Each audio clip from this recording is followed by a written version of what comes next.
Hey guys, what's up? Welcome back here to today's edition of Intuitive Angling, and thank you very much for making some time out of your day to check the video out and hang with me a little bit. Really appreciate that.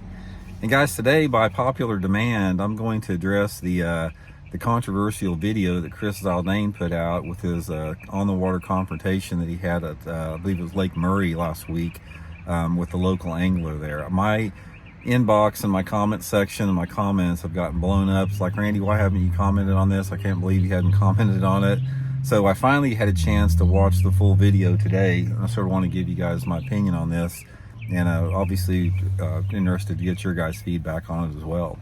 Also, guys, a couple quick housekeeping tips. Just wanted to remind you, if you got everybody out there, just big round of appreciation for everybody that's been taking the time to use and bookmark my Tackle Warehouse link that I put in the description of every video. You guys are really supporting the channel and helping out big time by doing that, so thank you very much. And also a quick reminder, if you guys haven't heard it, but we started up the Fish the Moment lake map breakdowns again. You guys that have been with the channel for a while, you know that I used to do the lake breakdowns with Johnny Schultz on Fish the Moment.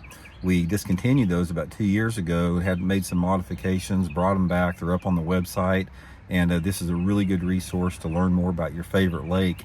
Gives you 40 good GPS waypoints you can download straight to your electronic unit. And if you're interested, I'll put the Fish the Moment lake map breakdown link in the description. So much appreciated on that too. So appreciate you guys bearing with all the plugs there.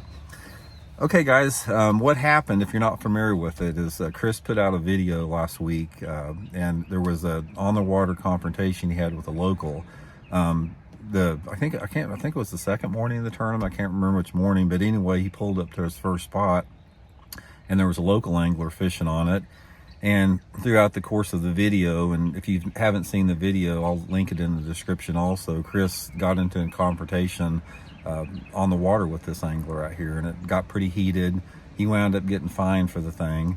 And I want to give you my comment on this issue and sort of the whole thing in and around this whole pro versus local confrontations that come up for a while. First of all, I want to say this. A lot of the comments out there from the people that have really villainized Chris on this is because they don't know Chris. Chris Zaldain is the epitome of what a bass pro should be. He is like one of the most consummate professionals I ever met. Chris Zaldain is super cool, super intelligent in the industry.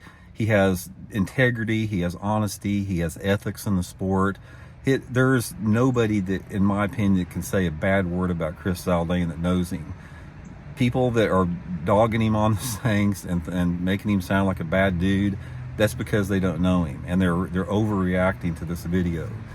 Now, I want to give you guys my opinion on this whole confrontation from a bigger perspective, because I'm not coming from this as a professional angler. I want to make it clear that I'm not like up on some high horse thinking that pro anglers are better than anyone else, because they're not. But at the same time, I want to draw some. I want to bring everybody down to reality on what this whole situation is actually about. It's about doing the right thing, and it's about showing some empathy and consideration overall. Now, I've been on both sides of the deal, guys. I'm a tournament fisherman. I have been for decades, but I'm also a fun weekend local recreational fisherman like everybody else. And here's some of the point that I want to make on this. Back in 1980, down at Grand Lake in Oklahoma, they had the Bassmaster Federation tournament down there. Ken Cook won that tournament. Bassmaster Classic champion Ken Cook. This was before he was a pro. He won the Federation tournament in 1980 down at Grand Lake, which was my home lake, and he qualified for the Classic by winning that. Now, Grand Lake is only like 30 miles from my house in Joplin, Missouri growing up, so I was down there in that tournament, and it just so happened that the bank that Ken Cook won the tournament on, that was one of my favorite banks of ever, and I was down there on the weekend. I had, it was the weekend off. I'd saved money up from working my part-time job to take my little 14-foot flat bottom down there, and I went to my favorite bank that morning, and Ken Cook pulls up, and I didn't realize it. I knew who Ken Cook was. I knew the tournament was going on. He was leading the tournament, told me that he was catching his fish on this particular bank, and I said, man, I'll get out of your way. I said, sorry about that. I didn't know you were fishing here. Good luck. And I pulled back and I got way out away from him, and I just spent the day watching him fish and win the tournament off that bank right there, my local bank. And also, if even to this day, if I go fishing for fun, if I'm just out recreational fishing, if I'm fishing out there and some guy pulls up to me, or I'm pulling into an area and I come up on a boat that have a couple anglers in it, I always ask them, I said, are you guys in a tournament? If they're in a tournament, I'll say, well, I'll get out of your guys' way. Good luck. I don't ever sit there and say, oh, it's my day off, it's my weekend, or this is my day off work, so, to hell with you, I'm going to fish this spot regardless if you want it. What I try to do, and what everybody needs to do, is put yourself in the other person's position. Now, one of the things about tournament fishing, one of the challenges and realities we have in tournament fishing, is we fish tournaments on public bodies of water. So you're always going to have that element of dealing with tournament anglers and recreational anglers. That is the reality of the situation. If we were in a perfect world, all tournaments would be held on private bodies of water, so these confrontations would never take place. But that's not the way it is. We have to share the water with the weekend anglers, and the weekend anglers also have to share the water with the tournament anglers. That's just the reality of the situation. But here's the problem you have with that, because guys, I've had a lot of encounters with the same type of deal that Chris ran into. If you're a professional angler and you've done it as long as a lot of us have, you're going to have on the water confrontations with locals, because out of the 40 plus years I've been fishing tournaments, I've ran into this countless number of times. And here's the scenario. You got 3 different type of locals, and I'm putting myself in the same position. I'm not trying to put myself or Chris or anyone else on a pedestal. We're all equal on this thing. Here's the 3 type of situations I've identified. Number 1, you got the weekend dude out there, like myself, when I'm a weekend angler, that is like, if there's a tournament going on and somebody pulls up to you, or you pull up there and somebody's in the tournament, they say, well, hey, I didn't know you're in a tournament. I'll get out of here. Good luck. Hope you win the tournament. That's the first type of weekend angler. That's the type of angler I am on the weekend. If I see some dude in a tournament, I don't care if I'm catching him or not. I show professional courtesy and let them have it. I feel it's the right thing to do. I feel if the roles are reversed, that's the right thing to do. The second type of weekend angler are what I call the passive aggressive types. They'll be out there and something will happen like that, and they'll say, yeah, sorry about it, I didn't know you were fishing here. Or, yeah, I don't mind getting out of here. And he goes, I'll just, let me catch 2 or 3 more fish, then I'll get out of your way. So I've run into that. And then you have the type out there, the type that Chris ran into, that are basically, they're for lack of a better word, they're just trying to be a dick sometimes. They are out there to do anything they can to try to undermine or give pros a hard time, because they're either jealous of professional anglers, or they don't like them, or they feel like they're coming in on their water. For whatever reason, they go out of their way to try to be a thorn in the side of somebody. They do it on purpose. This happens a lot, guys. There's a lot of locals out there that watch pros where they're fishing. They show up the next morning before a pro can get to a spot, and they're camped out on their spot. If you're a pro, you've seen this. I've seen it. Everybody does. There is that element out there. So you have 3 different personalities of weekend anglers. And like I said, I'm not putting it like pro versus weekend guys, because all the pros I know, most every professional or tournament angler that I know, they show that same respect. If somebody's in a tournament, they let them have it. And so from that standpoint, a lot of it is just how people are personally. It's like how they deal with situations. But a problem that you have, and I'm going to defend Chris on this particular thing. Now, he didn't. Now, granted, everybody admits, and even Chris admits, he got a little heated. He probably said some things he shouldn't have said. But you got to figure, when you got your livelihood on the line, you've got your career on the line. The fish that Chris could have caught or didn't caught on that particular point, it could have made or break his entire year. So there's a lot of pressure on somebody when a pro pulls up to a spot and they try to ask if they can have it or whatever. They are under a tremendous amount of pressure. And the problem that you have, that I have seen when this is an issue, is the anglers, like the dude that Chris ran into out there, they don't take time to reverse the roles. if this, say for example, if this dude that Chris had the confrontation was Chris, and he pulls up on this point, and Chris is the local, and the same thing happened, he would not want somebody there to potentially take away his chance of not only winning $100,000, but being able to feed his family, pay his bills.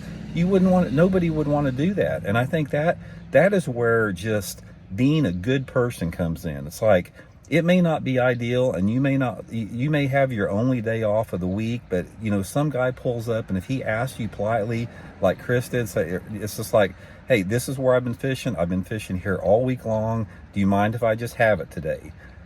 Like I said, some guys say, yeah, good luck, I'm out of here. Other guys like that will say, hell to you, this is my day off, and I'm going to fish here if I want to, and you're not going to say anything about it. It just comes down to being a good, decent, empathetic person. That's the bottom line with it.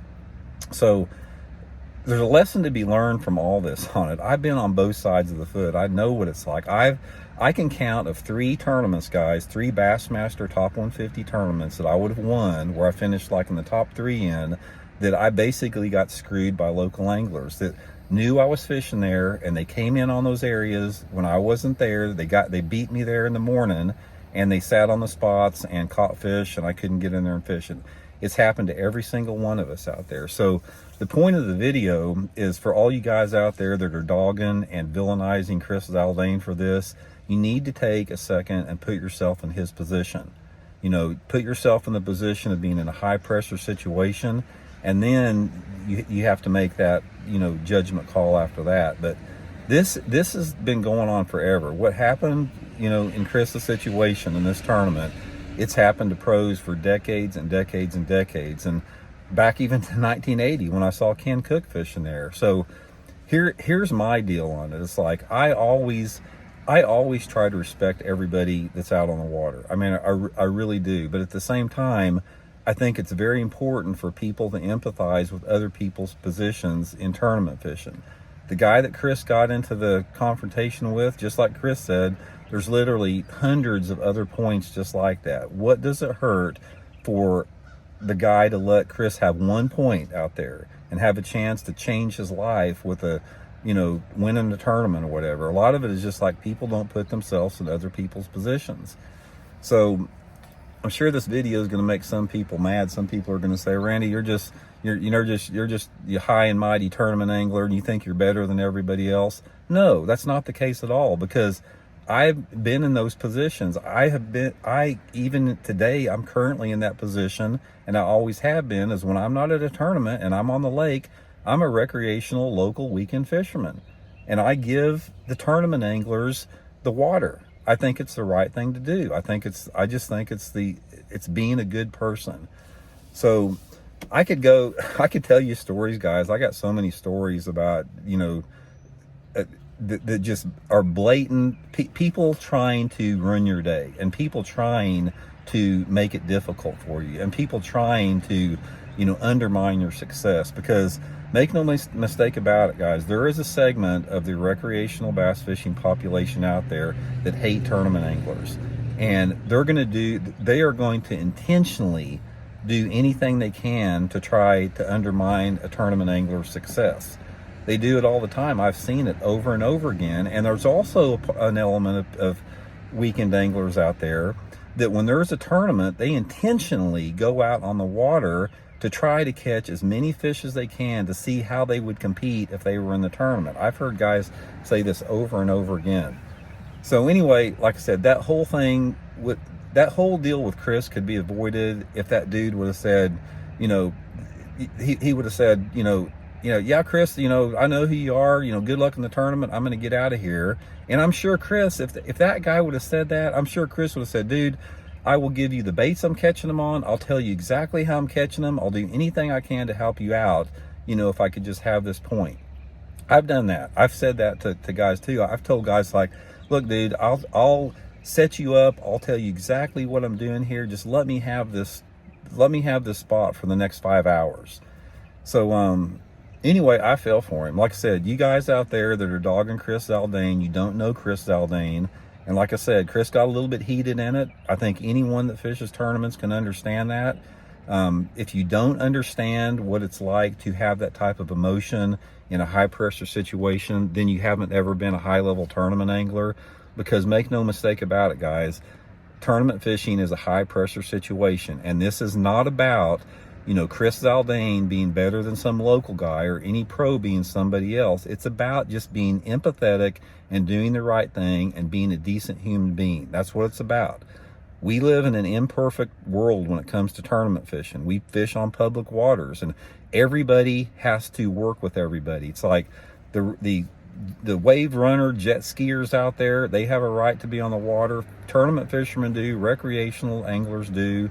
And I think if everybody out there would put themselves in the other person's position that they're trying to get into argument with, it'd be a lot smoother, a lot better world with everybody. So anyway, guys, let me know your 2 cents on this. I'd be curious to know, and we'll talk later. See you.